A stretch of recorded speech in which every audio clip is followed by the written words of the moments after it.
नमस्कार, आप देख रहे हैं पुलिस वाला वेब न्यूज और मैं हूं आपके साथ कंचन। मोदी सरकार के 3 नए कृषि कानूनों के खिलाफ हजारों की तादाद में किसान सड़कों पर हैं।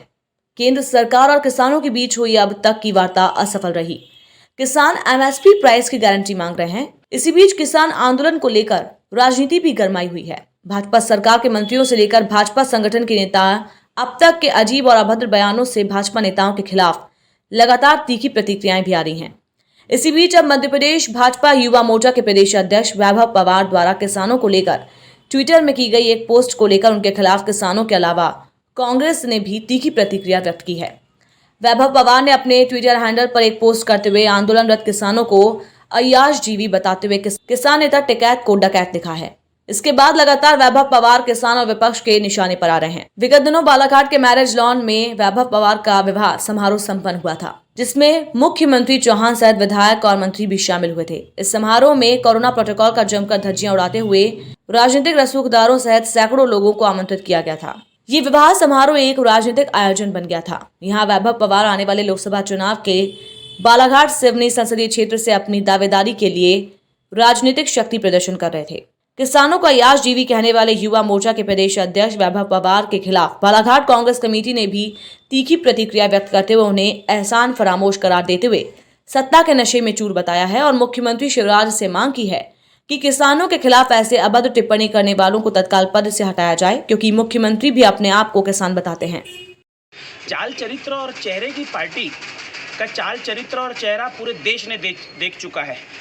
यह जो वैभव पवार है, जिस प्रकार से किसानों को अय्याशजीवी कह रहा है, यह अपने गिरेबान में झांक कर देखे कि जिन किसानों के उगाए हुए अनाज से तुम्हारा और तुम्हारे परिवार का पेट भरता है, तुम्हारी पार्टी के लोगों का पेट भरता है, ऐसे किसानों को तुम अय्याशजीवी कहते हो और उन्हीं का अनाज खाकर इतने एहसान फरामोश आप हो। उन लोगों को आप एहसान फरामोश कहते हो। एहसान फरामोश और आपके शीर्ष नेता हैं।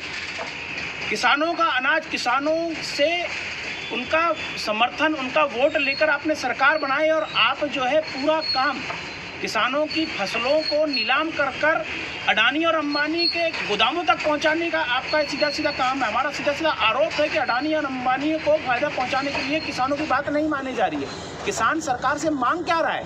केवल एमएसपी, मिनिमम सपोर्ट प्राइस आप जो है वो आपके अध्यादेश में जारी कर दें। किसान अपने हड़ताल, अपने जो सड़कों पर उतरा हुआ बंद कर देगा। और वो क्या गलत मांग रहा है? अगर उनकी मांगें जायज़ नहीं हैं तो फिर क्यों पूरे देश का किसान, देश का विपक्ष पार्टी उनके साथ कंधे से कंधे मिलाकर खड़ा हुआ है? निश्चित तौर पर आपकी जो नीतियां बनाई गई है वो केवल अडानी और अंबानी को लेकर बनाई जाती है। मेरा तो सीधा सीधा आरोप है कि अडानी और अंबानी के जो उनके जो सीए हैं, उनके जो बड़े अधिकारी हैं, वो लोग केवल नीतियां बनाकर देते हैं और प्रधानमंत्री उन पर सील ठप्पा लगाकर इन अध्यादेशों को जारी करते हैं। गवर्नमेंट अडानी और अंबानी के इशारों पर नाच रही है। किसान अपनी जगह पर 101% सही है। यह केवल किसानों और आम लोगों को प्रताड़ित करने के लिए यह अध्यादेश जारी किया गया है। और हमारी सीधी सीधी मांग है मध्य प्रदेश के मुख्यमंत्री शिवराज सिंह चौहान जी से कि अगर आपके अंदर नैतिकता का थोड़ा सा भी अंश है तो वैभव पवार द्वारा जिस प्रकार से किसानों के लिए अभद्रता की गई है, उन्हें अय्याशजीवी कहा गया है, तो आपसे हमारा सनम्र निवेदन है कि इसको तत्काल पद से हटाएं और अपना नैतिकता का परिचय दें। ये इस तरह के जो ये अजीबोगरीब बयान दिए जा रहे हैं, बड़े सोच समझ के दिए जा रहे हैं।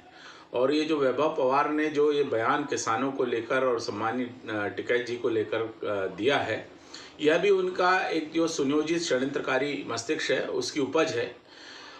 यह 2 कारणों से उन्होंने दिया है। पहला कारण तो यह है कि इस समय भारतीय जनता पार्टी के सत्तानशीन जितने भी नेता हैं वे ये किसानों को मान के चल रहे हैं कि ये बड़े दयनीय और निरीह किस्म के लोग हैं। इन्हें चाहे जितनी भी गालियां दे दो, ये पलटकर जवाब नहीं देंगे।